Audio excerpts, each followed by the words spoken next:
경기도 김포시 대곡면 건물대리 주민 8명이 정부로부터 환경오염 피해 구제를 받게 됐다는 소식입니다. 이번에 정부로부터 구제를 받은 8명 구제금 액수가 총 931만 원이었다.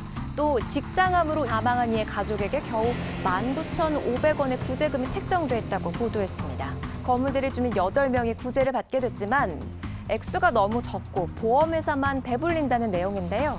과연 사실일지 KTV 사이다에서 팩트체크합니다.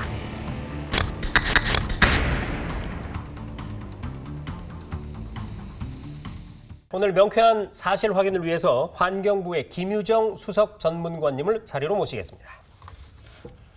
안녕하세요. 환경부 환경피해구제과 김유정 수석 전문관입니다.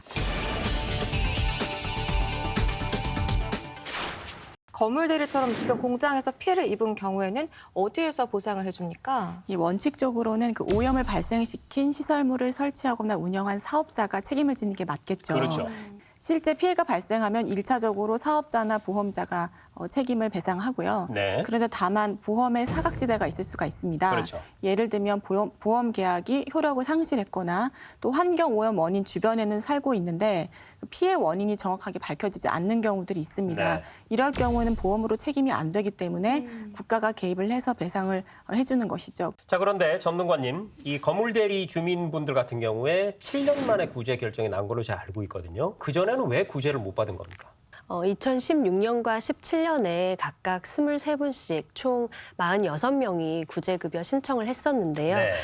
기각되었습니다. 그 이유는 환경오염을 발생시키고 손해배상의 책임이 있는 원인 기업이 존재하기 때문에 원칙적으로는 정부 구제의 대상이 되지 않는다고 판단했기 때문입니다. 하지만 이후에 환경부에서 환경오염 피해 구제급여 선지급 시범 사업을 시작했고 어허.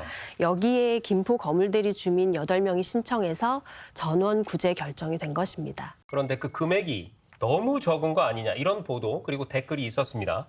어떻게 보세요?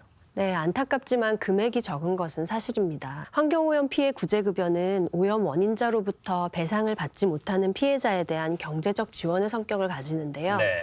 민사상의 손해배상에 해당하는 위자료나 일실수익은 포함되어 있지 않기 때문에 금액이 상대적으로 적은 것이 사실입니다. 자, 그런데 그렇다고 하더라도요.